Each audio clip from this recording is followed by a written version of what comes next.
እነዚህ በምስሉ ላይ የምንመለከታቸው ሰዎች እድሜያቸው ቢገመት ከ40 እስከ 65 ዓመት የሚጠጉ ሰዎች ናቸው። ነገር ግን የሚሰሩትና የሚያደርጉትን ነገር ካየን ደግሞ በጣም ያሳዝናል፣ በጣም አንጀት ይበላል፣ በጣም ይገርማል። ምክንያቱም ከእድሜያቸው አንጻር ስንመለከት እነዚህ ሰዎች እንደዚህ ያደርጋሉ ተብለው የሚታሰቡ የሚጠበቁ ሰዎች አይደሉም። ነገር ግን ለቤተ ክርስቲያን ካላቸው ጥላቻ የተነሳ እንደዚህ አይነት አስቀያሚ ድርጊት ሲያደርጉ ተመልክተናል ማለት ነው። ስለዚህ የአዲስ አበባ ፖሊስ የሰራው ስራ ደግሞ እጅግ በጣም ወሳኝ፣ ደስ የሚል፣ የሚያረካና ይበል የሚያስብል ትክክለኛ ስራም ነው ብዬ አስባለሁ።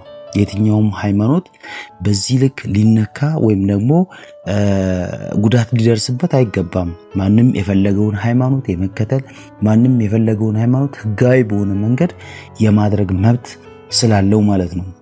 ስለዚህ ምን ተፈጠረ? እነዚህ ሰዎች በአሁኑ ሰዓት በቁጥጥር ስር ውለዋል የሚል ዜና እየወጣ ነው። ይሄ ትክክል ነው። ለሰሩት ወንጀል ላደረጉት ወንጀል ተጠያቂ ሆኖ ትምህርት መውሰድ አለባቸው ብዬ አምናለሁ። የአዲስ አበባ ፖሊስን እንድታመሰግኑልኝ ብቻ ነው የምፈልገው ወዳጆች። ይኸው ተመልከቱ።